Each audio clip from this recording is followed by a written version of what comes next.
Isang OLA na mayroong Facebook page na kung saan ay ipinopost yung mga biktima na nakapag-loan at hindi raw nakapag-verify ng kanilang mga approved ng mga loans. So, ang ibig sabihin nito, mayroong transaksyon na hindi natuloy at ngayon ipinopost nitong OLA page na ito sa Facebook yung mga katransaksyon o mga kliyente nila.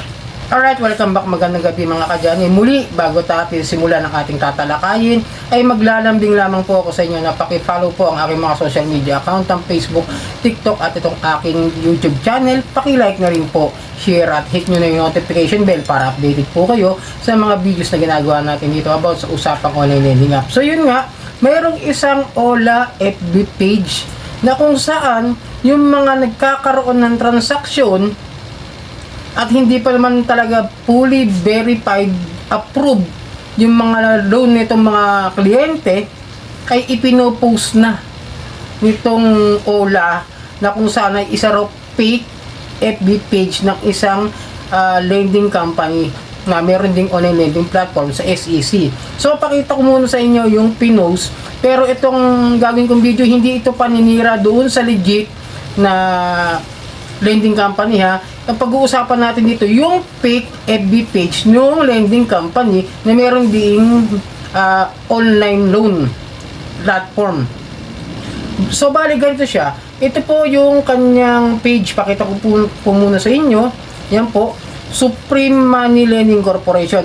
Ulitin ko ha, hindi ito paninira doon sa lending company, kundi aayusin lang natin at hihingi ako ng tulong sa inyo na i-report itong Facebook page ng isang Supreme Money Lending Corporation na kung saan ginagamit yung isang pangalan ng isang lending company na itinatanggi naman mismo sa mismong legit na page ng Supreme Lending. Okay, so ito siya yung fake FB page, no?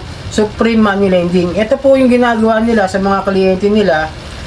Pinopost po nila sa kanilang Facebook page. Lagay ko mamaya yung link doon sa description para mas madali nyo makita at i-report natin ng sabay-sabay para mabura itong Facebook page na ito, kasi mismo yung lending company na meron ding legit na Facebook page ay nag-post na rin about sa awareness dito sa company na gumagaya, dito sa page na ito na gumagaya doon sa lending. So ito sabi, notice to public, this person have pending transaction with us.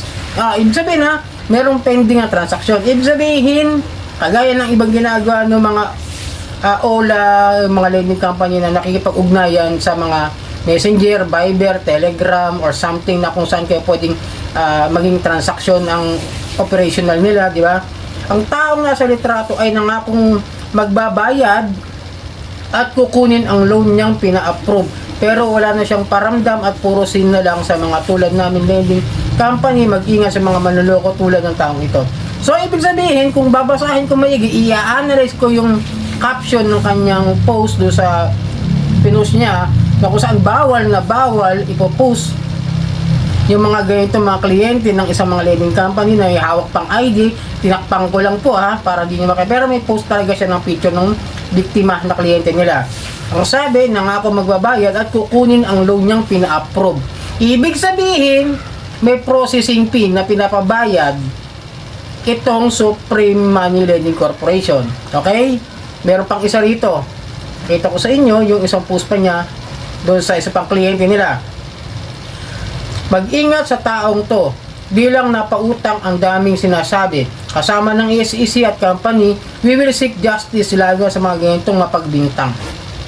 So hindi ito pagbibintang.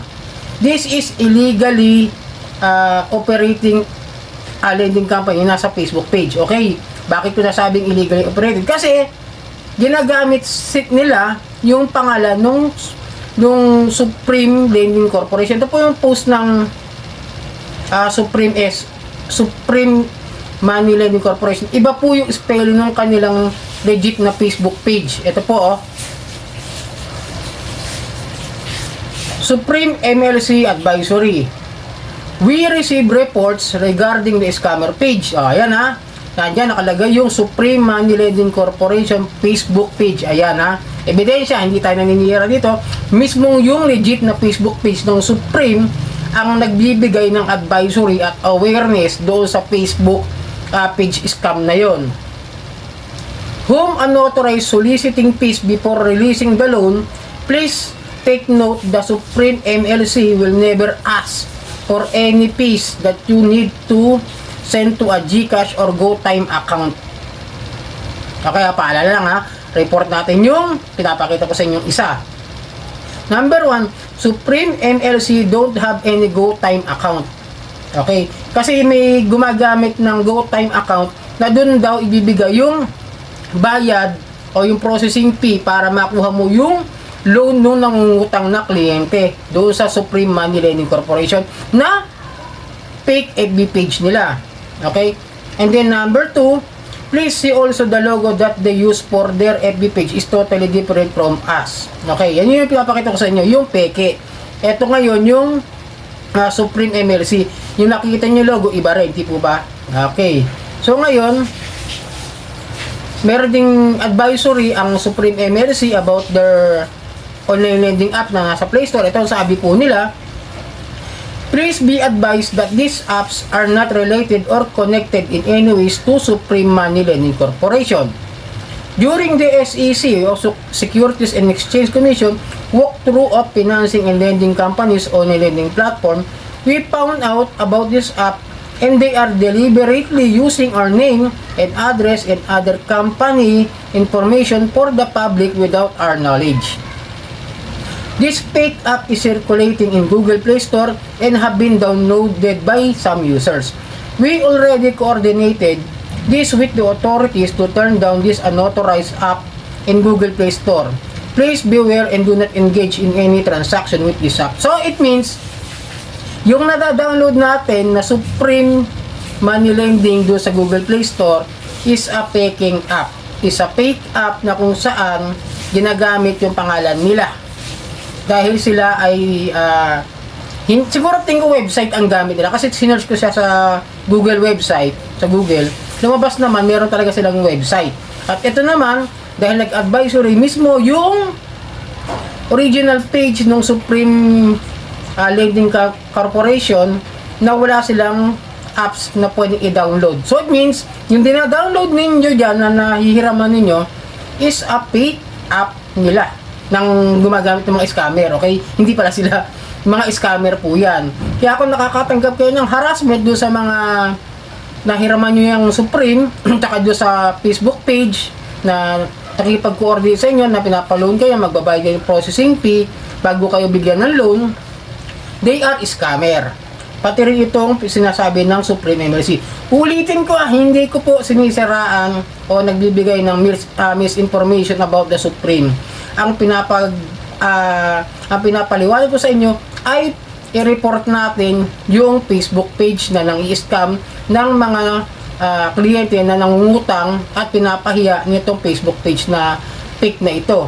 Tapos yung OLA na yon, na which is sinabi naman ng Supreme sa Facebook page mismo nila, ay wala silang OLA o online lending platform na nasa Play Store. Malinaw. Kaya kung kayo nakakaranas ng harassment galing dyan sa Supreme, ayan, pakita ko sa inyo, yan sinasabi siguro nila, hindi pala yan authorized. Ibig sabihin, wala silang alam na merong operation using the Google Apps Play Store na merong apps yung OLA na Supreme. Okay? Linawin ko lang. Kaya kung nakahiram kayo dyan, please, report natin na lang yung Facebook page at saka i-report din natin sa Google Play Store na inappropriate na apps itong nagsisirculate sa Google Play Store para makatulong din tayo doon sa legit na lending company na nagbigay naman ng advisory at nagpapaalala na yung mga gumagamit ng kanilang pangalan ay mga scammer.